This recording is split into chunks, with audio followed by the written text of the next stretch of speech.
On croirait admirer Central Park, mais vous êtes bien en Angleterre. Hyde Park, un domaine royal de 142 hectares, a l'impeccable gazon londonien. Chaque année, 13 millions de promeneurs viennent y fuir le brouhaha, déjeuner sur l'herbe, naviguer ou encore se dégourdir les jambes, mais aussi l'esprit. Car Hyde Park incarne la liberté d'expression en Grande-Bretagne. Dans son coin nord, le célèbre Speaker's Corner, chaque dimanche, tout le monde est libre de venir exprimer ses opinions quelles qu'elles soient et tenter de convaincre, juché sur une caisse. Incontournable Hyde Park qui cache une toute autre histoire. Celle du jour où une femme, Emmeline Pankhurst, la leader des suffragettes, a compris que la liberté d'expression, aussi grande soit-elle, n'allait pas suffire, et qu'elles allaient devoir utiliser la violence pour obtenir enfin le droit de vote des femmes. Catherine Cartwright, une guide passionnée par l'histoire des suffragettes, va nous faire revivre ce Women's Sunday, ce dimanche 21 juin 1908. C'est un jour très important dans l'histoire anglaise, car on n'avait jamais vu autant de femmes se réunir. Cette manifestation, Emmeline Pankhurst, 49 ans, la prépare depuis des mois. Le droit de vote des femmes, c'est le combat de sa vie. Elle est persuadée que le Premier ministre, Herbert Henry Asquith, sera forcé de céder si elle parvient à mobiliser les foules lors d'une immense manifestation à Hyde Park. Bien avant les réseaux sociaux, Emmeline Pankhurst a réussi à mobiliser ses troupes dans tout le pays. Elle a décidé que ce serait une bonne idée de communiquer énormément autour de cette manifestation. Elle a imprimé un grand nombre d'affiches. Où que vous soyez à Londres, vous ne pouviez pas ignorer ce qui allait se passer le 21 juin 1908.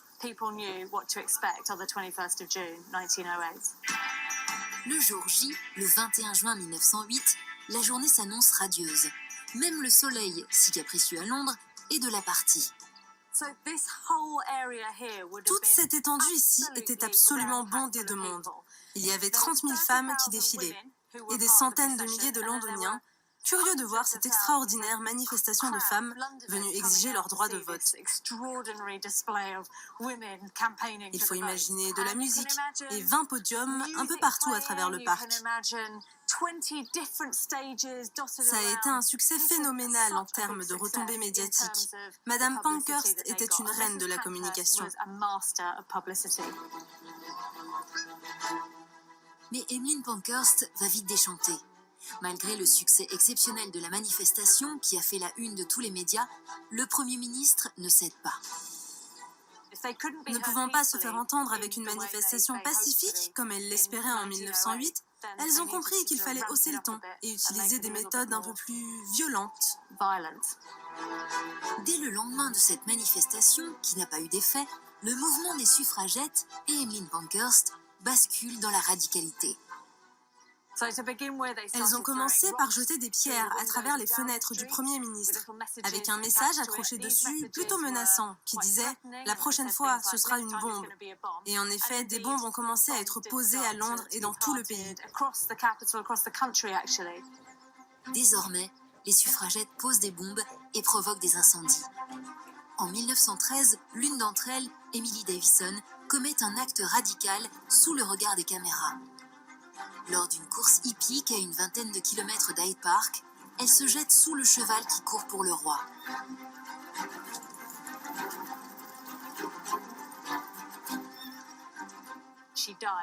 Elle est décédée de ses blessures quelques jours plus tard. Après ça, les suffragettes ont eu droit au gros titre. C'était très bon pour le mouvement, même si c'était évidemment très triste pour la famille d'Emily Davison. Le droit de vote des femmes est accordé en 1918, mais seulement à partir de l'âge de 30 ans. Pour avoir le même droit que les hommes, elles devront attendre 1928.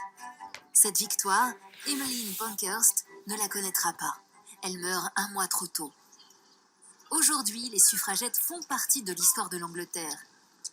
Et leur mémoire est bien vivante. Notamment grâce aux visites en costume organisées par Catherine Cartwright et ses deux amies. Marie joue le rôle d'Emmeline Pankhurst. Alors si vous vous rendez à Hyde Park, souvenez-vous du prix qu'ont payé ces valeureuses pionnières du droit des femmes pour obtenir le droit de vote il y a 100 ans.